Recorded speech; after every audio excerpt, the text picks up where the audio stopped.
Ако искаш да стигнеш бързо, върви сам. Ако искаш да стигнеш далеч, вървете заедно.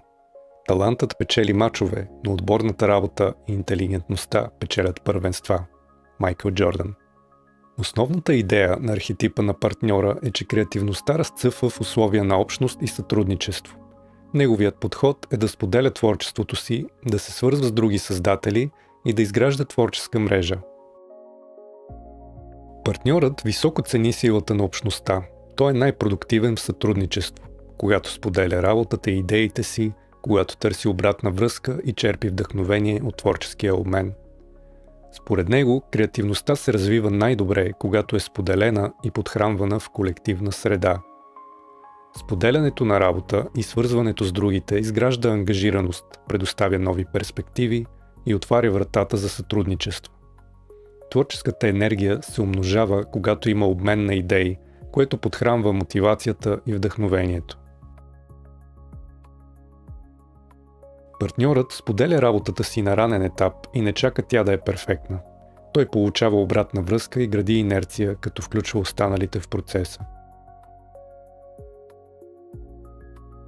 Партньорът подбира своите сътрудници. Той търси хора, които допълват неговите умения и изследва как с тях на помощ идеите могат да се преплитат по неочаквани начини. Той е щедър поддръжник, взаимодейства с работата на другите, дава градивна обратна връзка и празнува успехите им.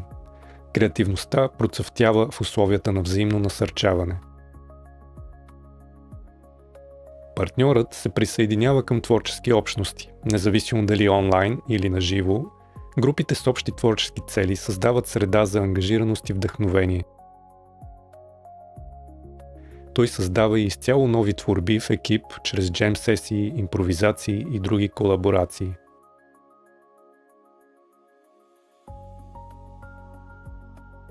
Монти Пайтън са добър пример.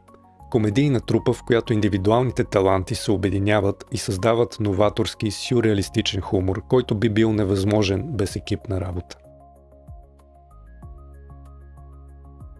Wu-Tang Clan са революционен хип-хоп колектив, в който всеки член има силна самостоятелна кариера, но всички заедно допринасят и за споделена артистична визия.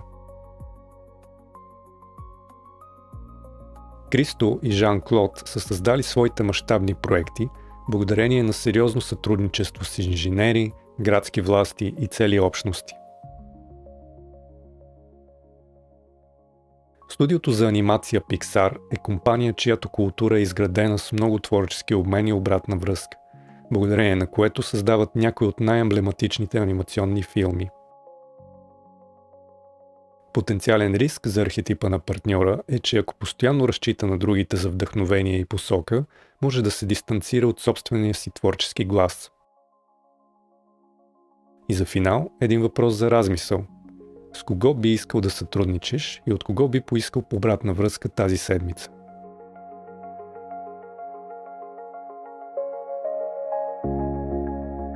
В следващото видео ще говоря за архетипа на магьосника.